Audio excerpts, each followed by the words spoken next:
when he talked to her specifically, he said, you know, she pretended like she was pregnant, and she said, how many men were in the room? I have no memory of this. And he says, you know, well, you like put yourself in this, you know, this situation. Like, a white girl gets raped, she's blaming her. Putting the blame on her. And so I think that when he put his response out on Facebook, the response was so not positive, because that transcript had come out, a lot of the court documents which are now public have come out about what happened then. And if I could, Bonnie, I think we're talking a lot about the legal specifics of this. Fine. But in truth, the issue is this. Here is a talented young man who's put forth a film, an African-American young man. How often do African-American directors get this kind of attention, let alone the top-earning film in a Sundance Film Purchase Agreement, right? So here we have a history-making situation with a pivotal scene from that movie, a gang rape. And here's the director and writer himself not coming forward proactively and saying, I know something about this. I myself was in a situation like that. That's what this young man should have done. It's what he failed to do. And it's not about the legalities of whether he did it or didn't do it in my mind. It's about how it's perceived and its impact.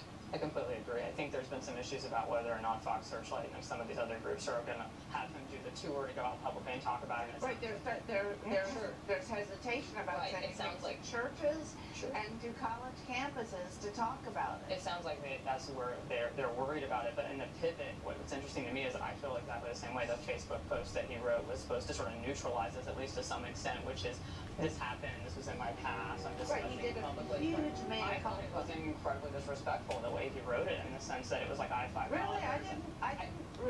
Maybe that's too strong of a word. I felt him. It was the right tone. He tried to have it both ways, and it was unambiguously consensual what happened with me, but then he goes on to say, but nobody should put themselves in that position. So he was kind of trying to say, like, nothing happened. Well, it felt like he was like, he overcame something, just being, like, he wasn't the victim, and so I feel like if we're going to talk about it, I think But he also, in fairness to him, he did say, look, I wasn't sensitive enough. Now I have 5 daughters. Of course, 2 of them out of wedlock, wonderful.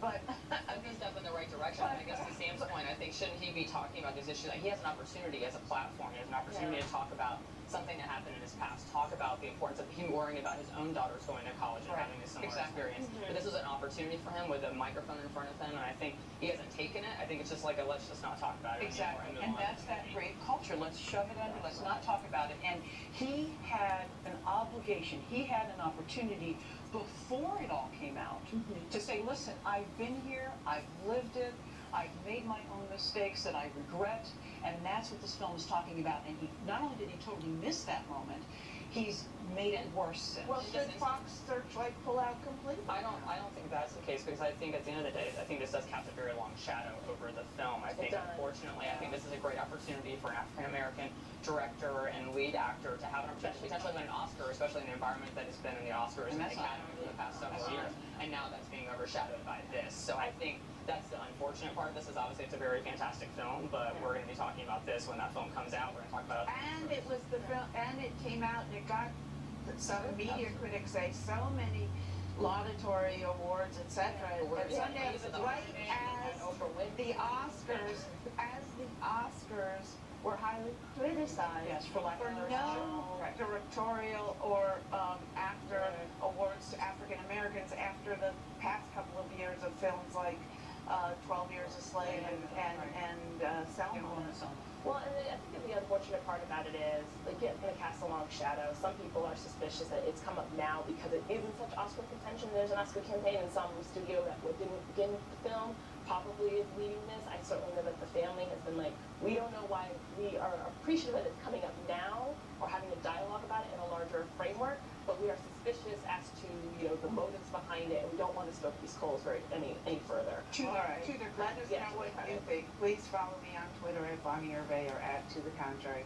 From sexual assault to gender and politics. Donald Trump